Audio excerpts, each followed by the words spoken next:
She was waiting where the basin ends and our dome begins just before first light, like the night had set her down and left. Kellen saw her through the algae glass, a figure who didn't wave, didn't knock, just stood in the amber wash of Cyrus IX's twin suns. Something in the way she held herself tightened his chest in a way he couldn't name.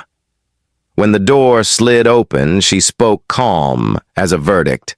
"I'm Lyra Valen. I've come to settle what's owed and to bond. Before Hellion decides, my blood is theirs." 17 years earlier, the dome hummed like a sleeping animal. Condensation crawled down algae glass. Pumps thudded under the floor. Outside, the basin burned white with noon. Kellen found the girl first. Small. Mud everywhere. A cut at her neck that glowed faintly under the dome lights, a neat line that wasn't quite a wound and wasn't quite healed. He didn't know the word for it.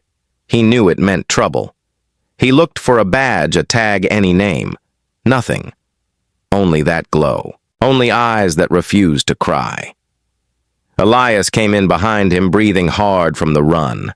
He took one look and dropped his pack. No questions. Hands first, words later. He rinsed a cloth at the nutrient tap and moved slow like you move around a frightened animal. "Hold still," he said, and his voice did the thing Kellen's hands could not. It made quiet. The dome's vent fans clicked. Somewhere far off, a survey drone passed and left a thin tremor in the glass. The girl's chin lifted as if to offer the cut to the light. The glow traced a pattern in her skin, fine as filament, the kind that marks property in Helion registries. Or used to. Kellen watched the door. He counted exits, counted seconds, counted how long it would take a patrol to follow a heat signature to a farm that wasn't on any important map. He didn't look at her long. He didn't trust what looking would do. Elias kept talking. Not much. Plain words. "This will sting. Breathe with me. You're safe for now." He wrapped the cloth. He wrapped it again when it bled through. His hands were steady. The girl watched him like he was a story she wanted to believe. They hid her in the shade of the nutrient tanks when the first scanner flew over. Kellen cut the power to the outer fans to drop the dome's thermal bloom. Elias carried a crate to block the line of sight. Both of them moved by habit, as if the basin had taught them this dance years ago. After dark, they argued in whispers. Kellen wanted to call someone who could move quietly. Elias wanted no one. The more ears, the more names he said, and he was right in a way that made Kellen angry. "What is she?" Kellen asked finally. "A child," Elias said. That was all. They stayed in shifts. Elias took the first watch. He told her his name. He asked for hers. She didn't give it. The glow at her neck pulsed with his heartbeat, or hers, or the dome's. Hard to say. Kellen took the second watch. He didn't speak much. He fixed a torn seal. He calibrated a pump. He sharpened a blade he didn't need. He listened for engines and pretended not to listen for the sound of a child trying not to shake.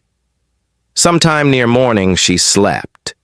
Elias put his jacket over her shoulders, even though the air was warm and wet. "Keep it," he whispered like a promise he had no right to make. Kellen heard that and pretended not to. At dawn, they ran the irrigation cycle early to mask tracks. Elias taught her how to breathe slow under a scanner sweep. Kellen taught her where to step so the grating wouldn't ring. Little things. Things you teach family. No one came that day. No one came the next. They learned the glow had a name, biomark. Not standard. Not registered. Its pattern looked half erased, like someone had tried to delete a person and only managed to blur her at the edges. The basin is full of ghosts like that. Some of them keep walking. They learned other things, too. She didn't like metal doors closing. She counted her sips of water.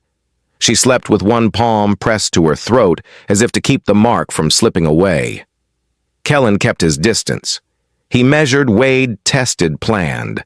He checked the dome's logs and scrubbed them twice. He taught Elias how to spoof a sensor with heat packs and a coil of wire.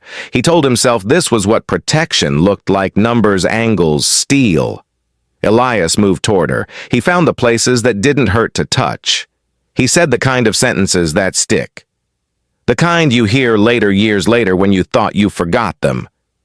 He told her a scar can be proof not a prison. He didn't say the word scar. He didn't have to. He just held her gaze until the shaking passed. On the fourth day, a transport crossed the basin and didn't slow. On the fifth, a man from town came by with seed and gossip and never knew he'd stepped around a secret to set his crate on the floor. On the sixth, the winds picked up and sand clattered against the dome like nails in a tin. By then, the girl had a name: Lyra. She said it soft, like it might be taken back if she wasn't careful. They walked her to the ridge at night when a contact finally replied. She turned once at the hatch and looked up as if the dome itself had a face she could memorize. Elias lifted a hand. Kellen said, "Go." It came out harder than he meant. Hard felt safer than kind. The contact took her. The basin swallowed the sound of the transport. The night closed like a lid. In the morning, the dome ran at normal power. The logs showed nothing unusual. The tanks hummed. The algae made oxygen, and the oxygen didn't ask for thanks. Kellen kept the count of what could have gone wrong. He carried that count until it was heavy enough to bow him. He decided the weight was fair. Elias kept the jacket by the door. A foolish thing, Kellen thought. But the door looked better with it there. Years did their work. They cleared fields. They replaced pumps. They learned new names for old winds. The glow of the biomark faded from memory until it didn't. Until a morning when the light hit just right and the past decided to stand at the edge of their lives again. And the debt they never agreed to. It stood there too. Not a number. Not a law. A girl who had learned to walk out of erasure. A woman now, with a voice steady as a promise and a mark that no longer asked permission to mean something. Morning thinned today. The dome systems woke in layers. Fans first, then pumps, then the soft tick of the algae lights scaling up to work. Lyra stood at the workbench and set a small prism on the metal. It caught the twin sun glare and threw it into the ceiling in sharp, shifting panes. Kellen's jaw tightened. Elias stepped closer without touching it. "What is it?" he asked. "Neural prism," she said. "Cold storage for memories that don't want to be found." Kellen didn't look away. "Found by who?" "Helion," she said. "And anyone who thinks a person with a mark like mine is inventory." The prism hummed once, as if agreeing. Inside it, a faint lattice blinked on and off, like a heartbeat under glass. Elias dragged a stool over. The scrape sounded loud. "Start simple," he said. "Start with what you need. I need a guardian bond," Lyra said. Her voice didn't shake. "Today." The word hung between them. Kellen crossed his arms, then uncrossed them. Elias nodded slow, telling her to go on. She tapped the spot just under her throat. The biomark answered with a soft, stubborn glow. "Article 47 of the Colonial Biostatute," she said. "Any living subject with an active gene registry can be reclaimed by the originating entity, unless that subject is joined to a free citizen by a recognized bond spousal, parental, or guardian. Then reclamation requires due process, and due process hates sunlight." Kellen exhaled through his nose. "You think a line of code will stop men with guns?" "No," she said. "But it makes each gun louder. It makes every step they take leave prints that don't wash off. It buys time, and time is the only currency that ever buys safety." Elias glanced at the prism. "And that?" he asked. "What's in there?" "Payroll theft," she said. "Toxic exposure. Trial cohorts with names scrubbed and numbers left. Signatures. Timestamps. Enough to make Helion blink. enough to make their friends blink too. Kellen took one step toward the bench and stopped himself. "You stole it." "I kept copies of what was stolen from other people," she said. "Language matters." Then softer, "So do outcomes." Outside the basin sent a dry wind across the field. It rattled the dome skin and dropped dust in sheets. The noise made the lights tremble. Article 47, Elias repeated. He tested the words like a mechanic tests a new part. Reclaim or release. And a bond bars the first and forces the second into daylight. Lyra nodded. Helion can still come. They will still posture. But they lose the easy path. And while they stumble, I move the prism through public channels. After that, it's not just my life at stake. It's their board seats, their licenses, their parties. That changes the math. Kellen lifted the prism and felt its weight. Not heavy. Still, his wrist tensed. "How do they find you?" he asked. "If we say no." She looked at her hand. The biomark's light stained her fingertips. "Resonance," she said. "Every biomark sings on a frequency. Mine is low and messy because someone tried to erase it. But there are engineers who make their living finding messy songs in loud rooms. And if we say yes," Elias said. "Then the song gets layered," she said. "Bond signals wrap. A guardian's signature sits on top of mine. It's still there. It's just harder to peel." She met his eyes. "Hard enough to outlast a day. Maybe 3. Maybe more if we make noise." Kellen set the prism back down careful, as if it might bruise. "Noise," he said. "You mean law?" "I mean law," she said. "And light, and witnesses, and the boring machinery of people who hate being embarrassed on record." Elias leaned in. "Tell me the risk you're not saying." Lyra took a breath and let it go in pieces. "If Helion initiates a forced recall before the bond, they can claim emergency custody of a volatile asset. If they do it after they have to pretend I'm a person, people have rights. Assets have handlers." Silence took a seat at the table with them. It stayed. Kellen moved to the console and pulled up the colony charter. The text scrolled dry as the basin. He found the statute and read without blinking. His knuckles paled against the edge of the screen. "Due process requires a magistrate," he said. "A public docket. A reason that survives ink. And time," Lyra said again. "Time for the prism to do what it does." "What does it do?" Elias asked, eyes still on her and not the law. "It remembers," she said. "It remembers for the ones who can't. For the ones who were told their names were noise." The wind hit harder. A loose panel chattered. Somewhere outside, a stand of glassgrass bowed and sang. Kellen closed the charter. "Say we agree," he said. "Say we bond today. You make enemies tomorrow. I made them when I didn't die," she said. "Today I make consequences." Elias's mouth curved at that, not a smile, something smaller. "Where do we sign?" he asked. "Registry office at the Ridge," she said, "or a local magistrate with a clean seal. We keep it quiet. We keep it fast." Kellen's gaze went to the door, then to the horizon, then to the thin shadow of a contrail where no plane should be. "They are already listening," he said. "Then give them something to hear," Lyra said. She lifted the prism and turned it so the light caught the lattice inside. Lines flashed a geometry of guilt. A promise, a bond, a case file. Elias pushed his stool back and stood. "We'll need records," he said. "Proof of residence, ID, witness." Kellen didn't move. He watched the biomark breathe against her skin, steady and stubborn, an old wound that refused to be a leash. He thought about the basin's rules, the ones written in books and the ones carved into people. He took the jacket from its nail and handed it to Elias. "You're the witness," he said. "I'll get the transport." Lyra slid the prism into a cloth pouch and tied it at her wrist. Her hands were sure. Her eyes were steady. The glow at her throat held. At the hatch, Elias paused. Law and feeling don't speak the same language, he said. They do when survival translates, Lyra said. Then she opened the door to the bright and the heat and the long road to a signature. Wind pushed at the dome skin until it fluttered like a held breath.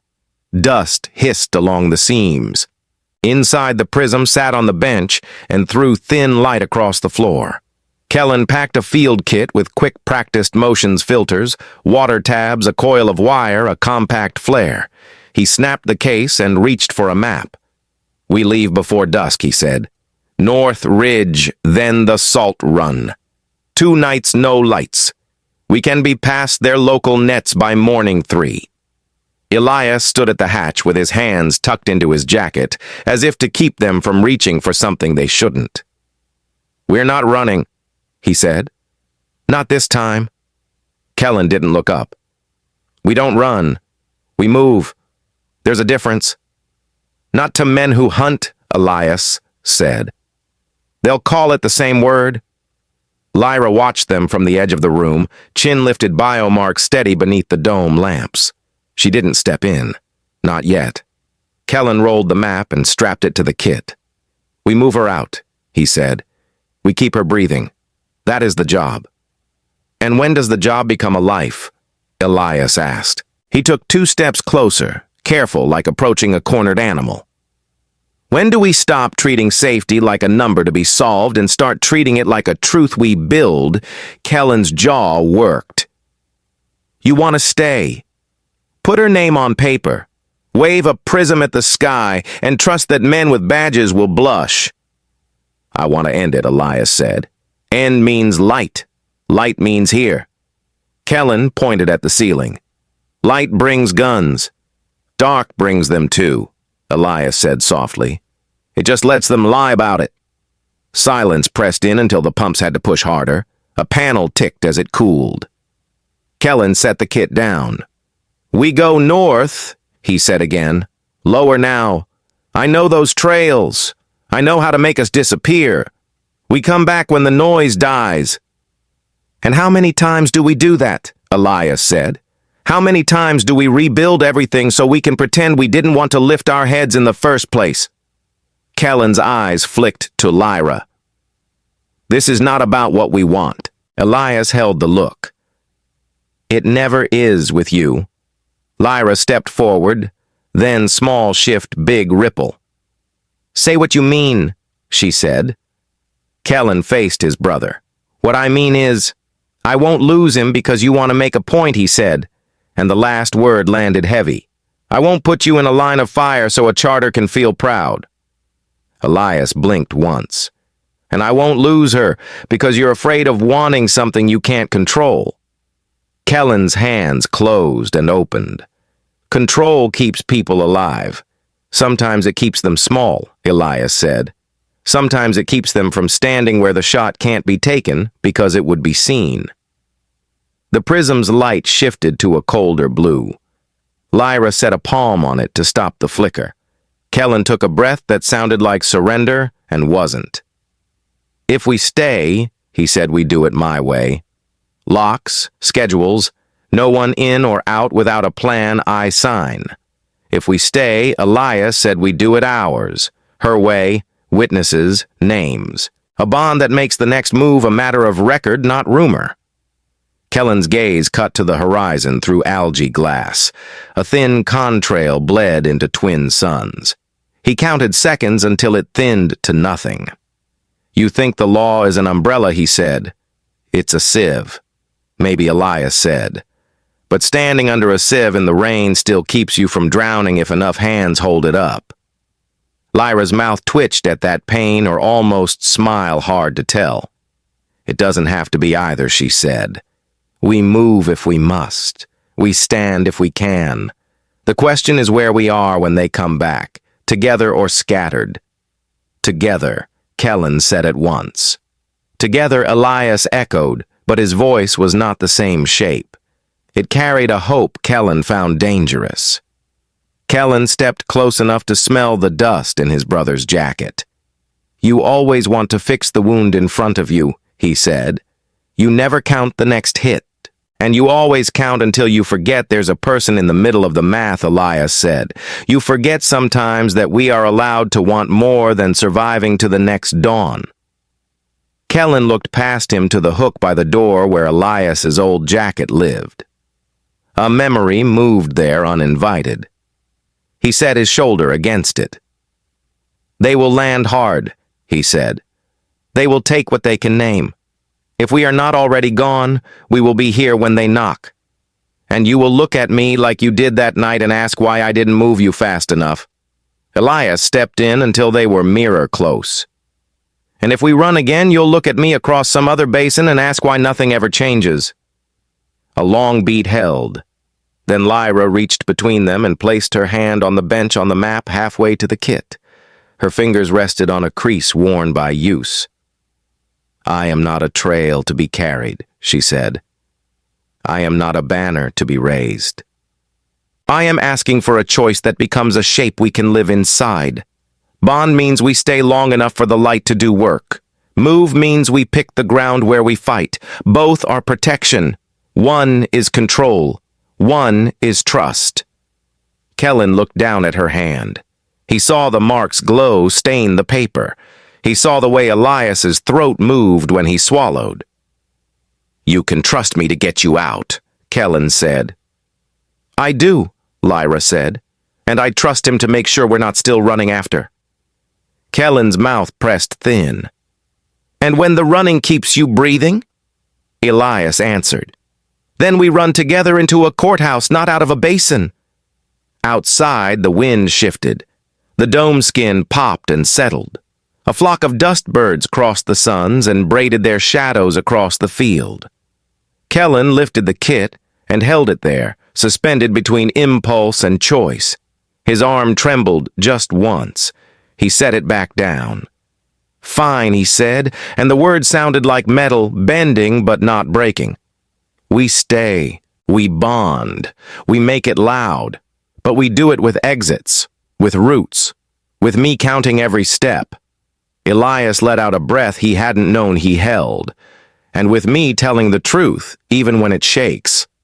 Kellen nodded once. Then get your records, he said. Call the magistrate who doesn't drink with Helion on rest days. I'll check the perimeter and double the locks. He started for the door. Elias stopped him with a hand to his shoulder, brief hot, like touching a wire. Thank you, Elias said. Kellen didn't turn. Don't make me regret it. The hatch cycled. Heat rolled in. The basin waited. Lyra gathered the prism. The biomark burned steady. Together, she said. Together they both answered, each hearing a different promise, inside the same word. The first thing they heard was the sky changing pitch. A thin whine, then a deeper throat. The ground shivered. Dust lifted in slow sheets across the field. Kellen stepped outside and shaded his eyes. Elias was a pace behind him, hand near the hidden clip at his belt. The dome doors cycled shut at their backs. Inside, Lyra stood still as glass. The Helion envoy craft dropped through the heat shimmer and bled ozone. Its belly lights washed the basin in white. It hovered, searching for fear, then settled hard enough to rattle the water lines. A ramp hissed. Commander Varric Kane walked down like the day belonged to him. Black coat, clean boots, a badge that turned the suns to knives. Two pilots stayed at the controls. No one else. Kellen planted his feet in the dirt between the ship and Biodome 17. Elias stepped to his shoulder. They didn't speak. They didn't have to. Afternoon, Varric said, voice even like he was buying salt. I'm here for company property. No company owns a person, Elias said. Varric's eyes flicked to him, then to Kellen. He measured the space, the wind, the hands. Lyra Valen will be produced, he said. And the data set she absconded with. You can bring her out, or I can go in. You won't, Kellen said. His hand didn't touch his weapon. His voice did the touching. You step toward that door and you don't step back the same. Varric smiled like a man who enjoyed new maps. "You're brave on your porch, farmer." "Not brave," Kellen said. "Busy." Elias took a breath that made his ribs ache. "By what statute," he asked, "do you imagine you can walk someone off her life?" Varric tilted his head, pleased to be asked. "Hellion retains custody of unfinished biological assets under the Charter's reclamation provisions. Her identifier isn't discharged. That makes her a recall." He lifted a hand. A small projector blossomed a line of text in the air and scrolled like a sermon. "And the proprietary dataset is evidence Elias cut in, not inventory." Varric looked past them to the dome. "I don't need evidence. I need compliance. Here's the practical version." He tapped his wrist. The Envoy's engines rose a note. "I file non-cooperation. I get a team, 7 maybe more. They don't talk as much as I do. They also don't miss." "Tomorrow?" Kellen asked. "Sunrise," Varric said. "Enough time for you to think about whether you're 2 graves or 2 witnesses." Heat shook off the ship's hull in ripples. The smell of hot metal and burned air pushed across the yard. Elias felt sweat tickle down his spine. He didn't wipe it. "You know her name," Elias said. "Say it like a person, not a crate." Varric let the smile fade.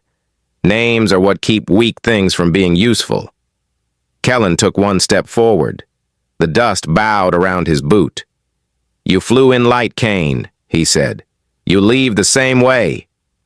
Varric glanced at the sky. Twin suns moved a finger's width. He scratched his thumbnail along his badge. The sound was small and sharp. "Here's what I'm going to do," he said. "I'm going to lift radio up and log your refusal. Then I'm going to sleep well because I warned you. When morning comes, I won't have to talk to you anymore." "Bring them," Kellen said. "Count them. Count us, too." Varric's gaze slid to Elias, curious. "And you," he said, "are you the quiet one or the righteous one? I'm the one who knows the difference between order and mercy," Elias said. "You should try it." "Mercy is expensive," Varric said. "Helion doesn't buy it." From inside the dome, the lock thumped once. Lyra's silhouette moved in the algae glass. She didn't open the door. She just stood where she could hear. Varric followed the outline with his eyes. His jaw clicked. "Tell her she has 1 night to decide if she's a problem or a procedure." Kellen's jaw tightened. "Tell your team to pack extra bags," he said. "They'll be here a while." Varric's tongue touched a back tooth, amused. "You think this basin loves you?" he said. "It loves the checks we write. It loves the water we bled to find," Kellen said. "It loves the work." "That's enough." Varric's eyes cooled. "I like this part," he said quietly. "The part where men confuse their field with a flag." Elias took 1 step closer. "And I like the part where a man with a badge remembers he doesn't have to be a weapon." The line hung there. Varric looked at him a long time, something old moving in his face and gone. He turned for the ramp. "Sunrise," he said over his shoulder. "Don't be brave, then. Be smart." The envoy swallowed him and sealed. Engines climbed. Ozone rushed across the yard like a tide. The ship lifted, churned the dust into a column, and angled south toward the ridge. The sound thinned. The sky stitched itself back together. A silence dropped that wasn't peace. Kellen exhaled first slow, like laying down a weight he didn't want to admit he carried. Elias's fingers uncurled. He hadn't known they were fists. Lyra opened the door and stepped into the heat. The biomark glowed steady as a metronome. "He won't wait until sunrise," she said. Kellen nodded once. "I know." Elias looked at the horizon Varric had carved, and then at the dome behind them. "Then we move and we stand," he said. "Both." Kellen didn't argue. "Locke's routes calls," he said. "And whatever we do next, we do it loud enough that men like him can't pretend they didn't hear." ChatGPT John Noy. The basin held its breath when the suns tilted west. Heat bled out of the dirt. The dome's skin darkened to night mode, algae veins pulsing low and blue. Lyra set the case on the work table. A small, faceted prism lay inside like a caught star. She didn't reach for it at first. She watched it the way you watch an animal that once bit you and might again. Kellen killed the overheads. Elias locked the outer door. Machines quieted. You could hear the coolant move through the walls. "Once it's on, we can't pull it back," Kellen said. "That's the point," Lyra answered. Her hand was steady when she lifted the prism. The biomark at her throat answered with a pulse of its own, faint and exact. She pressed her thumb to the seam. The prism woke. Light threaded through it, and then out a thin beam that struck the algae glass and split into a fan. Symbols coasted across the dome, bright as new frost. Elias stepped closer. "Public mode." "Public," she said. "They took this from people who couldn't read it. We'll make it legible." A tone climbed the room. The dome's projector nodes blinked alive one by one, then handed the signal off to the basin relays outside. The night over Orion Basin caught the shine and threw it higher. The first image rose above the fields like a banner. A map of wage transfers, columns of names, missing payments, penalties routed back to the workers who dared to complain. Numbers that made you feel small and then made you angry. Kellen swore under his breath. "You kept all this." "They kept it," Lyra said. "I only stole the mirror." A new panel unrolled across the sky, a series of signatures countersigned in neat black by men who never wore dust. Then a clause, simple on the surface, wrought underneath. Genetic Retention Article 47. The words were plain enough to hurt. Any being with an undeclared identifier may be recalled as property, processed like equipment, written by someone who never had a scar. Elias's jaw set. "Say it, Lyra." She didn't raise her voice, but the dome caught it and fed it into the field, then into the ridgeline repeaters, and then into the long, thin ears of satellites that pretended not to listen. "This is a lawful notice," she said. "From Lyra Valen, citizen petitioner under the Charter. The data you're seeing is a fraction of the Helion Protocol. It traces theft, it traces harm, it names names. In 72 hours, the rest of it leaves my hands and won't come back." The dome translated her words into text at the bottom of the sky. It stamped the time. It started a clock that flicked down from 72:00:00. Each second felt heavier than the last. Kellen watched the numbers fall. His fingers twitched like he wanted to catch one. Lyra turned the prism and the sky shifted again. Inside a block of light, a hair-thin recording played. A lab corridor, white floors, a child carried like a package, a hand with a ring pushing a button that locked a door. Faces were blurred. The system did that to keep them from dying tonight. The audio stayed clear. Orders, compliance. The word asset repeated until it lost shape. The basin murmured. You could hear it through the relay mics, doors opening, steps, people looking up from tables and fields and truck beds. The night made a crowd without a meeting. Terms, Lyra said. 1. Pay the arrears you owe to every worker named in the ledger. Full back pay. No penalties disguised as training bonds. 2. Lift genetic recall on all Article 47 identifiers within Orion Basin. Release papers filed to the Colonial Registry visible to Council. 3. Cease pursuit of non-violent defectors and whistle carriers. You want to try them. Try them in daylight. Elias swallowed. It made a loud sound in the quiet. Kellen nodded once, grim. And if they don't? Lyra tipped the prism. A second clock appeared beside the first slower meaner. 03000. Every 8 hours we open another vault, she said. Wage fraud, then the trial memos, then the reclamation orders that were forged after the fact. You think I won't ask the part of me that remembers a door with no handle? Her voice thinned at the end and found itself again. The biomark flared, then settled. The prism warmed in her palm like it was a living thing that wanted out. Elias looked up at the skylines that carved through the dark. Helion sees this. Everyone sees this, Lyra said. Helion can still choose what they do next. Kellen paced once, then stopped. They'll call it terrorism. They'll try, Lyra said, but the charter calls it disclosure when the public risk outweighs the proprietary claim. That's the law they wrote, not me. He blinked at that. A corner of his mouth moved. You've been studying. Survival demanded it. A new window bloomed above the basin. Not theirs. An answer signal, thin and formal. Helion acknowledgement packet. It thanked the sender for her interest in operational compliance. It promised to review. It did not admit. It did not deny. Laughed once sharp. They're stalling. Let them stall under a clock, Lyra said. She turned the prism again. The map zoomed, the light bleeding to the horizon.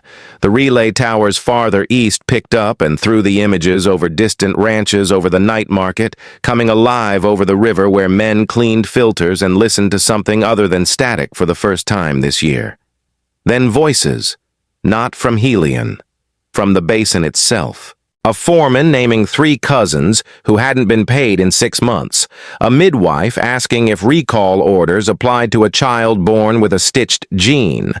A miner whose hands shook as he said his wife had 3 IDs on her file and was still considered an unfinished thing. Lyra didn't answer them. The prism did. It showed the line. It showed the clause. It showed where to sign a petition that would land on a judge's desk instead of a guard's fist. Kellen stood under the moving light and tried to place his feet like a man planting posts.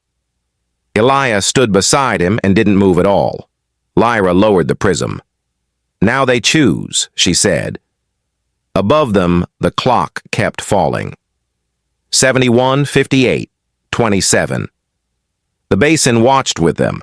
And somewhere beyond the ridge, a narrow voice on a narrow channel said a word that could have been deploy or delay, and the night decided not to tell which one. ChatGPT, John Noy Dawn came in 2 directions.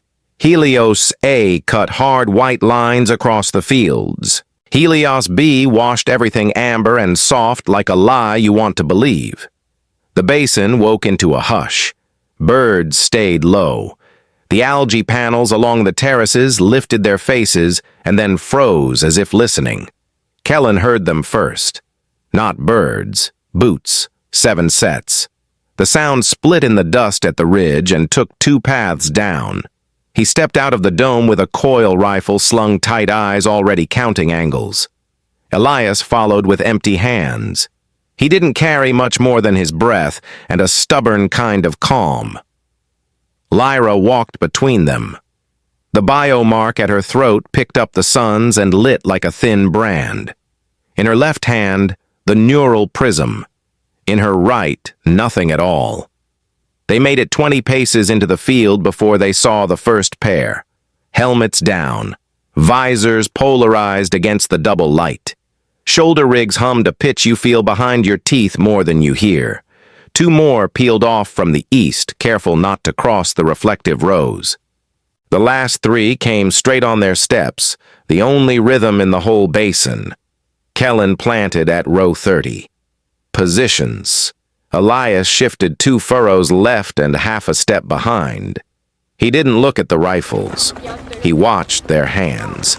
Lyra stopped at the break in the terrace where the land fell away and the basin opened like a throat. She lifted the prism. Its surfaces woke one by one, faces of light sliding over her fingers like water. The lead operative raised a palm. Biodome. 17. The voice came equal through external speakers and the air. You are harboring a recalled entity and proprietary data. Under Helion retention protocol, surrender is mandatory. Elias almost smiled. Always so polite when they bring a noose. Don't antagonize. Kellen said, quiet and flat. Lyra lifted the prism higher. The sky answered. The ledger cranked back on, not at full burn this time, but enough for the numbers to move across the low clouds like schoolbook chalk. The 72-hour clock kept falling at the edge of sight. 68:12:09. The lead operative's visor ticked through modes and settled on her. Veylan, you escalated an unlawful broadcast. Public interest disclosure, Lyra said. And I've only opened one vault. The formation adjusted a fraction. Not closer, tighter. Two went long around the irrigation channel, careful with the slats where a wrong step would flash them with a surge of stored plasma. Kellen let them. He'd mapped those channels with his own hands. He knew where they narrowed enough to force a single line.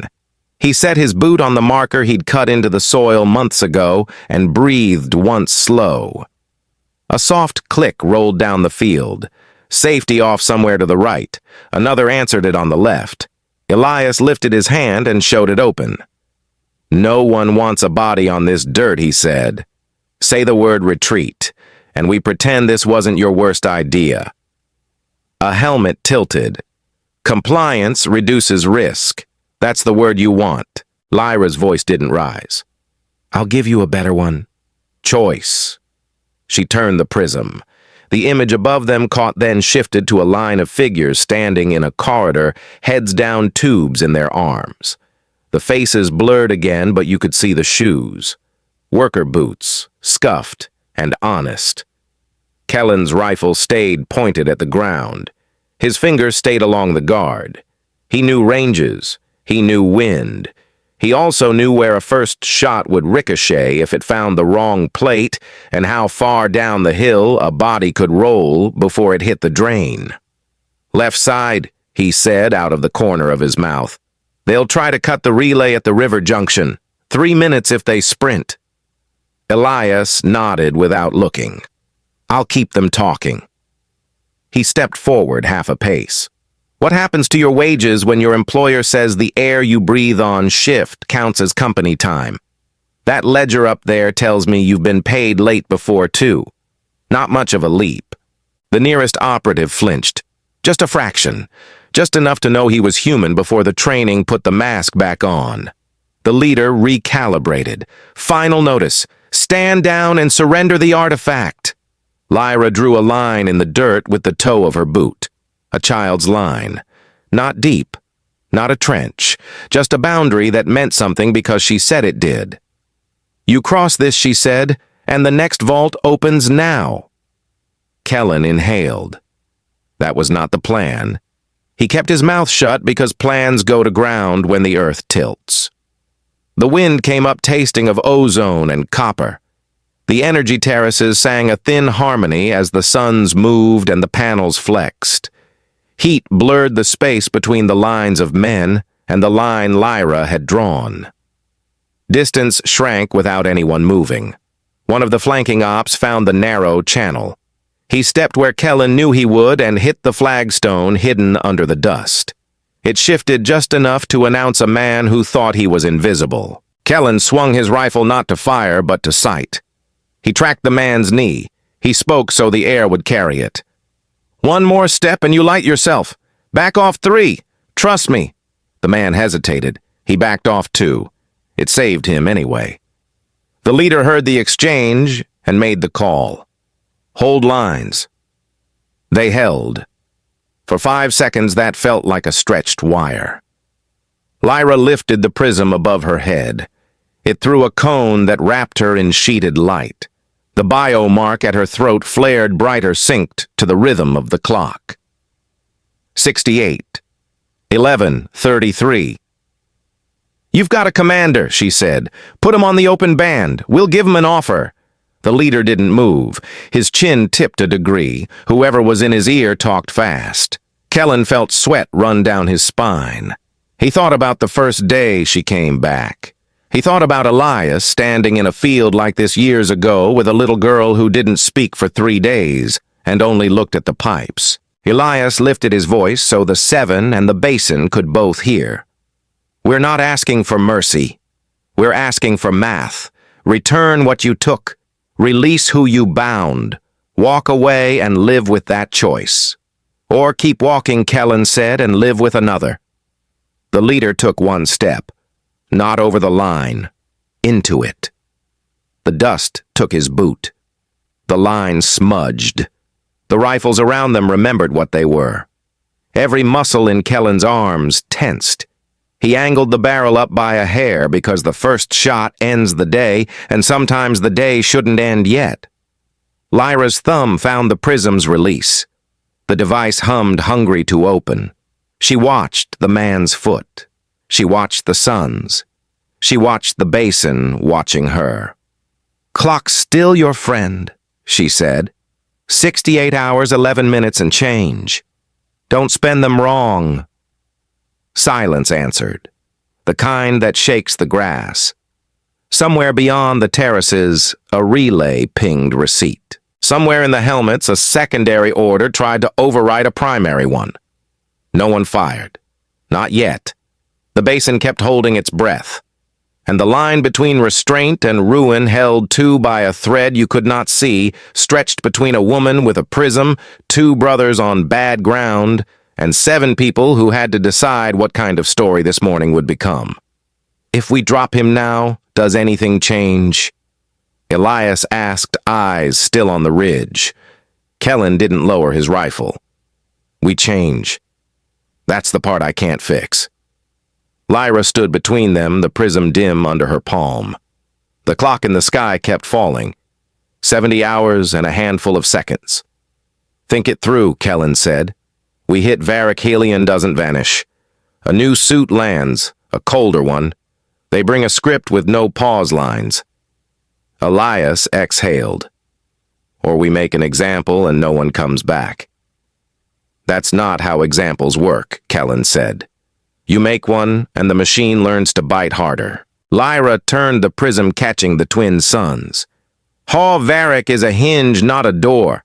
Killing a hinge makes the frame dig deeper. Silence tightened. Wind moved the algae panels so they whispered like coats brushing in a hallway. Elias pressed soft. And if he breaks his word, if he brings them at night and burns this place down, Lyra's mouth pulled not quite a smile. Then he becomes proof we were right. And the proof will hurt his masters worse than any bullet you fire today. Kellen's jaw worked. He looked at her throat where the bio mark glowed then, at the line she'd drawn in the dirt. You're asking us to hold because we want to be the kind of people who hold. I'm asking you to choose what you can live with, she said. We don't build a future out of bodies. We build it out of choices we can tell ourselves again. The clock ticked. The ridge stayed empty. Heat shimmered, making the air look like water. Elias nodded first. We let him walk. Kellen nodded last. We let him choose. Lyra closed her hand around the prism. And if he chooses wrong, she said, we open the next vault and the next, and he'll wish we'd pulled the trigger today. The valley held its breath. Heat rippled over the panels. The last of the dust settled where the team had stood and then pulled back. Lyra didn't move. She watched the line in the dirt until the glow left it. Then she lifted her hand from the prism and turned to the brothers. Kellen, she said, and his name came out careful like glass set on a table. You asked me why, not the law, not the timing. Why him? Kellen's jaw tightened. He didn't look at Elias. I asked what changed. 17 years, she said. And one night. The algae pumps clicked on and off. Something small skittered under the dome. Elias stayed still. He looked like a man trying to hold a door with his shoulder, afraid of what would rush through if he shifted an inch. Lyra touched her throat. The biomark pulsed once beneath her fingertips, a faint tidal light. I was a thing then, she said. Not a name. Not yet. She looked past them to the place where the dome's curve met concrete. It was raining inside, she said. Condensation kept falling from the ribs. I remember the sound first. The drip, drip, drip against the metal tray they used to catch leaks. I counted to stay awake. I counted because if I counted, I was a person with seconds, not a unit on a shelf. Kellen's mouth opened closed. His hand settled on his belt like it needed weight. They brought me in that night because the valley was crawling with scans, Lyra went on. Somebody had cut the fence by the reservoirs. Sirens on the North Road. I didn't know this place. I didn't know any place. I knew cold and instructions. She rubbed the ridge of light again. They told me not to cry when it burned through, so I didn't. The room was bright the way hospitals are bright when you're the only one awake under it. Then the door hissed. Elias flinched. He didn't speak. Lyra's voice thinned, then steadied. "You came in soft," she said to Elias, finally turning. "Not like someone who owned the room, like someone who had to borrow it. You put your hand up before you stepped close like I was the one who got to decide if you were allowed." Elias's throat worked. "You were shaking." "I was vibrating," she said, "down to the bones. The command strings were new and raw. Every sound hurt. You crouched anyway, and you didn't ask me to stop. You asked if the light bothered me, and then you turned your body so it hit your back instead of my face." Kellen shifted his weight. He stared at the floor. He knew how much light hurt when your nerves had learned to live around electricity. He had built grids around it his whole life. "You didn't know what to do with the bleeding," Lyra said. "So you ruined 3 towels in your shirt. You poured half the med kit on your hands because you thought the bubbles meant it was working." Her mouth quirked. It didn't. "But the way you tried made my head go quiet." Elias let out a sound that was not quite a laugh. Kellen lifted his gaze. "I was there," he said. "Not defensive, just true. I sealed the hatch. I kept the scanners from pinging." "You were," Lyra said. She looked at him and didn't look away. "You built the safe." He sat in it with me. Wind funneled under the dome edge and turned a loose tag on the waterline into a small flag. It clicked, clicked, clicked against the pipe. "You said something," Lyra said to Elias. "You didn't know it mattered. I asked you if the mark meant I wouldn't be me anymore. I asked if I would just be what they wanted when they turned it on." Elias closed his eyes. He could see the cheap gauze, the little square of tape that wouldn't stick because her skin ran hot, his own hands clumsy as tools. He could see the child trying not to breathe because breath hurt. "What did I say?" he asked. "Because sometimes you forget the line you throw and only remember the weight it took from you." Lyra looked at the algae panels like they were stars. "You said, 'A scar is proof the body already said no once.' You said, 'If they write over you, we will write back.' You said it like you meant it more than your own name." Silence gathered, then broke. Kellen took a step, then didn't. "You chose him then. I didn't know the word for it," she said. "I didn't know the word for choosing or for staying. I knew counting and commands and the way a hand can be heavy or kind. But my bones knew, my lungs knew. Something old in me knew that voice." She drew a breath. "You both saved me," she said. "That night and after. That is true, and it is not equal. One truth doesn't erase the other." Kellen looked at Elias. There it was, the hit that lands quiet. Not a punch, a ledger closing. He nodded, and the nod cost him. "You chose him," he said. He didn't spit the words. He set them down. 17 years. One night. Elias's eyes shone, and he blinked fast, because blinking was easier than falling apart. "I didn't know it mattered that much," he said. "It mattered," Lyra said. "When they chased me from system to system, it mattered. When I swallowed names to keep them safe, it mattered. When I opened the prism today, it mattered." She stepped closer to Kellen. Her voice softened without losing any steel. "You keep the weather off the house," she said. "You always have. You will again. You will trace faults in the crevices, and you will fix them. But some cracks you don't seal. You leave them, so the building remembers the storm it stood through. Kellen's eyes burned. He breathed out, and the breath shook like a beam settling. And you're sure he said, because he needed the clean line of it. Lyra nodded once. I'm sure not because of a promise I owe, she said. I'm sure because of who I am when I hear him in a room where I'm afraid.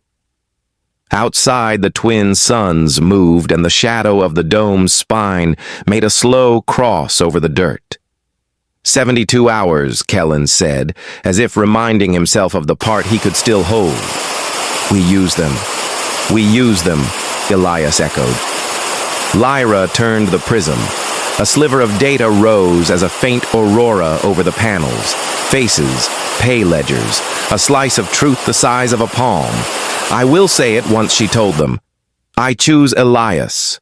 I choose him because of a sentence he put in my blood. Elias swallowed. Say it twice, he whispered. She did. Kellen stepped back.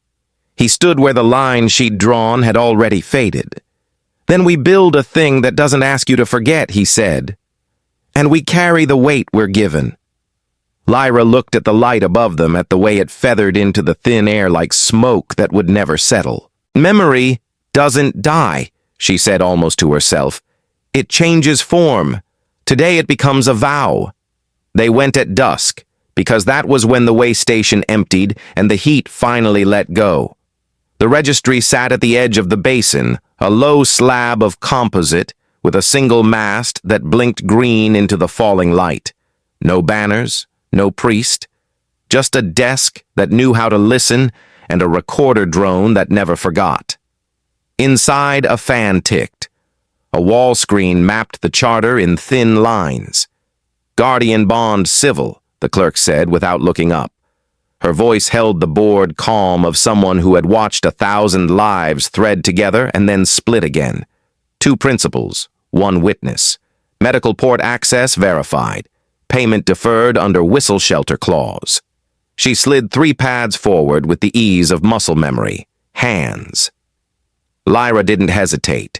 She laid her palm on the plate. The plate read the metal in her blood and answered with a soft blue glow. Elias did the same. The light adjusted, found a 3rd color, and breathed once like something alive. Kellen stood behind them, close enough to steady either one if they swayed. Names, the clerk said. Lyra Valen, she answered. Elias Ward. The clerk glanced up then because the last names matched the witness. She didn't comment. She pressed a key. A tray slid out of the cabinet with 2 slim cuffs and a sterile cable between them, thin as a hair. Temporary neural bridge, she said. Not mind reading, not romance. Exchange of identifiers, health directives, standing consent to advocate. Law reads it like blood. Elias swallowed. We know. Kellen picked up the witness stylus. It felt heavier than it was. The drone drifted in and hovered over the desk iris opening. A red dot showed the feed was live to the colonial ledger. Somewhere, a server farm under a mountain turned a fraction of a degree warmer. Begin, the clerk said. Lyra's fingers trembled when she took the first cuff. Not fear. Voltage! She laughed once, sharp and surprised, and then